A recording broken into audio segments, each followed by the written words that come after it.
Hello, this is Cityscape, a regular vodcast featuring people, place, and ideas that impact Livonia. I'm Dan West with the Livonia Westland Chamber of Commerce. Today, we'll meet a dynamic entrepreneur with a wide-ranging career who is breathing new life into this long-time Livonia bakery.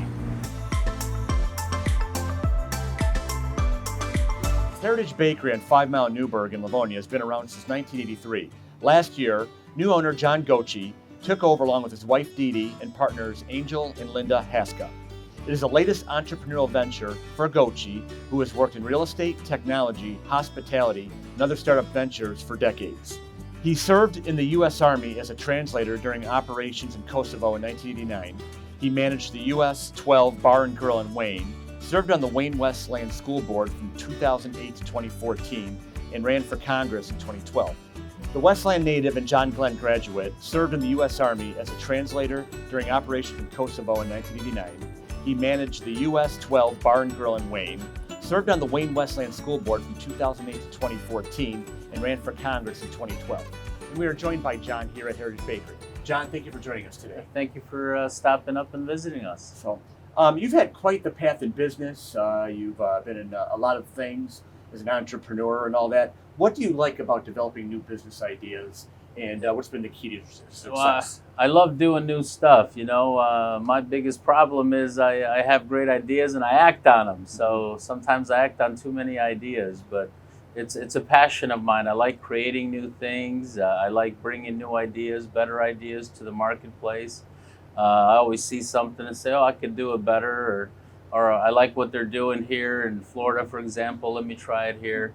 It's just, you know, to be an entrepreneur, you got to be tough, you got to have passion, and you got to be willing to risk it all. That's what it's all about, you know. What's been the key to the success? You've been in a lot of different industries. You know what? I've been in a lot of industries. The key to success is to keep working hard. Get up every day, put your boots on, and tackle the challenges in front of you, and just never give up. Most of my business ventures have been failures. That's something that people need to realize. Mm-hmm. But I've had a lot of winners as well. So the secret is just, you know, you got to believe in what you're doing. You got to be somebody that realizes that you're never going to do nothing by yourself. You need a good team around you. So, you know, you're only as strong as your weakest team member. So you got to motivate people, get them excited about your vision and your project, and get them to buy into it. What got you interested in this place, Heritage Bakery? This place, oh man, this place should be a movie.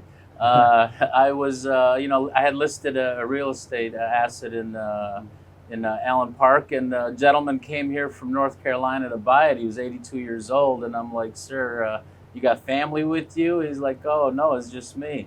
I said, you have no business buying a restaurant if you can't man the line for at least 8 hours, and things didn't work out with that place. And a month later, he called me and told me about this bakery, and things didn't work out for him here. He was short a little bit of money, and I decided to, you know, help him see his vision. I really respected his tenacity, and you know, he was 82 years old, and he wanted to leave his cooking craft behind, leave a lineage, and train some people with his skill set. And I decided to help him out, and his health unfortunately took a turn for the worst.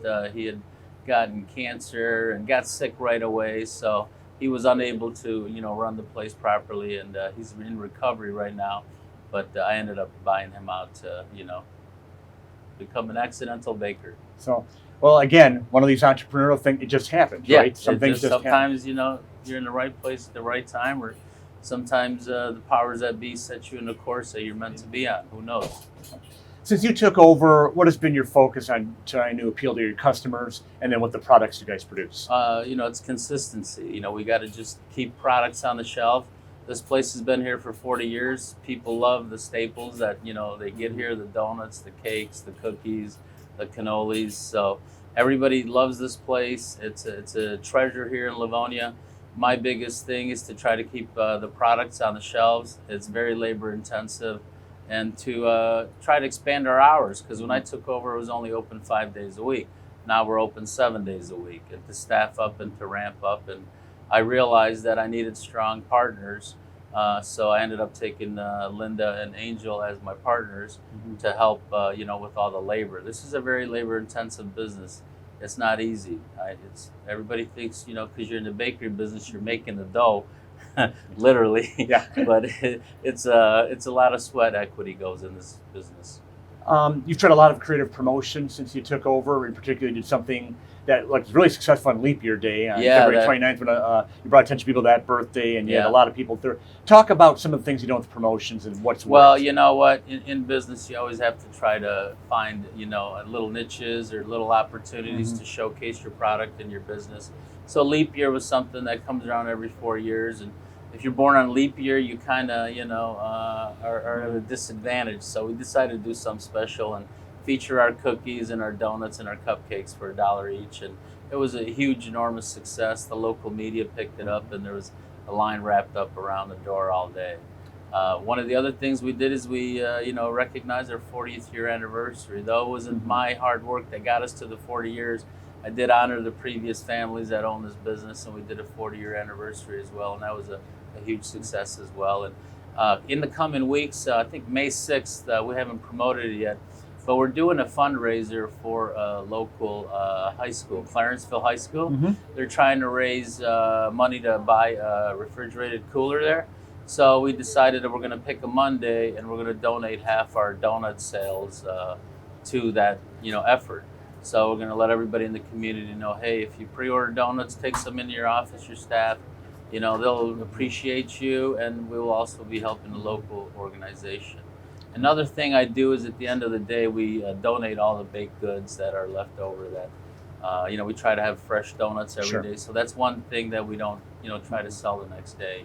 So we've been donating it at the end of the day to local organizations, fire departments, hospitals, public services, and sometimes we'll get tired and we don't have the means to get it to them, so we'll just set it on the bench and just tell people come and grab it. Awesome. What's the most sold thing, the signature thing you guys make? The signature thing, I want to say number one is probably donuts. We have ginormous, amazing gourmet donuts. Number two would probably be the cakes and the cupcakes.